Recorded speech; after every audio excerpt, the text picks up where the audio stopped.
जय एस्ट्रो पाठशाला में आपका स्वागत है। आज हम बात करेंगे पूर्वा फाल्गुनी नक्षत्र के बारे में। यह भचक्र का 11वां नक्षत्र है। यह सिंह राशि में होता है 13 डिग्री 20 मिनट से लेकर 26 डिग्री 40 मिनट तक। पूर्वा फाल्गुनी नक्षत्र का अर्थ क्या जाने। पूर्वा का मतलब पहले और फाल्गुनी का मतलब लाल रंग, यह इसका अर्थ हुआ। इसका जो चिन्ह है, जैसे पार्क में कोई बेंच होता है बिना पीठ का, जब हम किसी पार्क में जाते हैं वहां बिना पीठ का कोई बेंच होता है तो वह इसका चिन्ह माना गया है। रंग हल्का भूरा रंग माना गया है इसका। ब्राह्मण जाति का माना गया है क्योंकि ये असुरों का गुरु है। गुरु ग्रह जो है देवों का गुरु है और शुक्र ग्रह जो इस नक्षत्र का स्वामी है वो असुरों का गुरु है, तो इसे ब्राह्मण माना गया है। जाति इसकी यदि लिंग की बात करें मेल फीमेल की, तो ये स्त्री जाति का है। त्रिदोष के बारे में बात करें कि इसको कौन सा रोग हो सकता है वात पित्त कफ में से, तो पित्त का रोग होने के ज्यादा चांस होते हैं। इसलिए हमें खान पान पर ध्यान रखना चाहिए कि पित्त प्रकोप ना बढ़े। योनि इसकी मूषक है। मूषक की योनि कैसी होती है कि परिस्थितियों से ना डरना।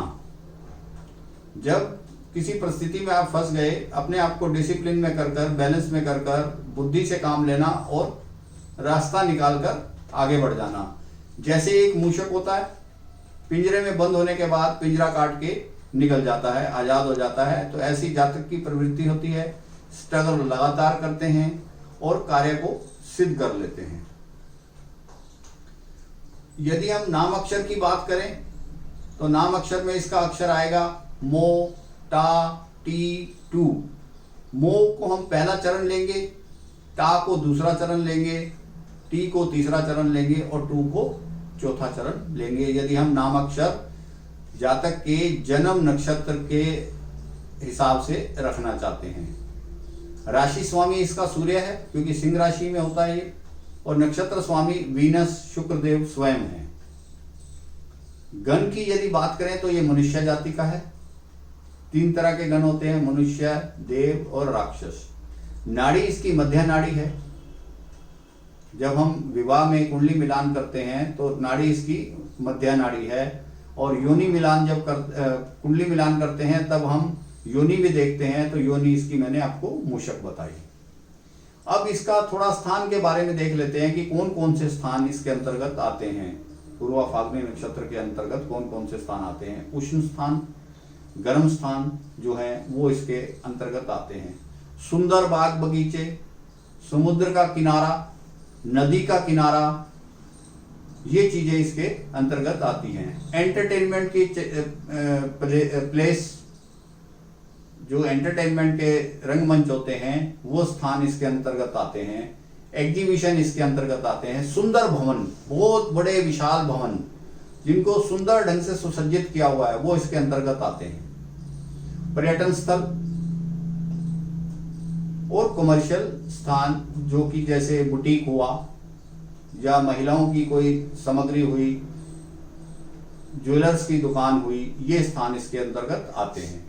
जातक का स्वभाव कैसा होगा, जो पूर्वा फाल्गुनी नक्षत्र में जातक पैदा होता है उसका स्वभाव कैसा होगा।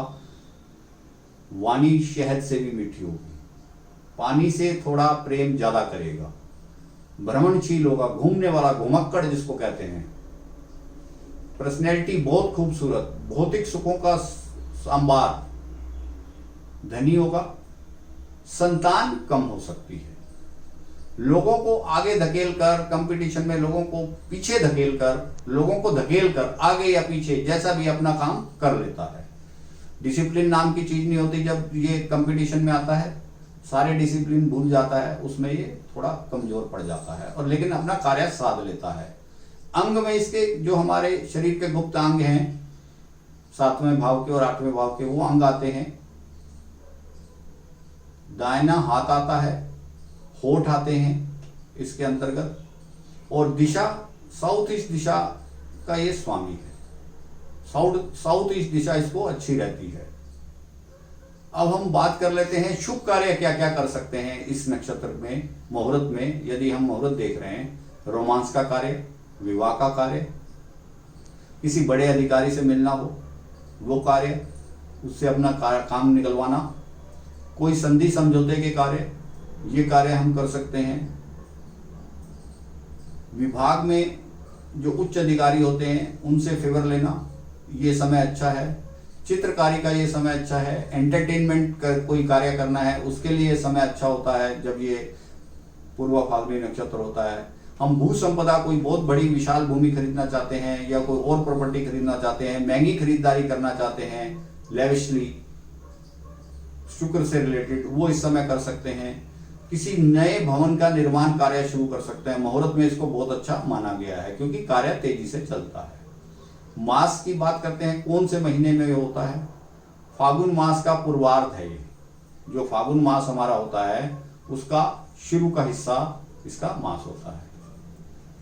इसमें व्यवसाय क्या करते हैं जातक, या इससे प्रेरित होते हैं कि इस लाइन में हम जाएं, उनकी इच्छाएं होती हैं, गवर्नमेंट के व्यवसाय करते हैं। और मास के अंदर मैं एक चीज आपको और बता दूं, फागुन मास की त्रयोदशी, फागुन मास की जो 13 नंबर की तिथि होती है, कृष्ण पक्ष की या शुक्ल पक्ष की, बहुत शुभ मानी जाती है शुभ कार्यों के लिए। यह भी आप ध्यान में रखेंगे। और व्यवसाय में, नौकरी में, गवर्नमेंट जॉब होंगे, ट्रांसपोर्टेशन का काम होगा, रेडियो का काम हो सकता है, टीवी का काम हो सकता है, सिनेमा का काम हो सकता है, पशु चिकित्सा या पशुपालन का काम हो सकता है, जो हमारे आंखों के चश्मे होते हैं उसके शीशे का काम हो सकता है, गाइनोलॉजिस्ट हो सकता है जातक, सिगरेट का निर्माता हो सकता है, किसी कन्या पाठशाला का प्रिंसिपल हो सकता है, या किसी कन्या पाठशाला में कार्य कर सकता है। ये इस प्रकार हम इसकी ये चीजें देखेंगे।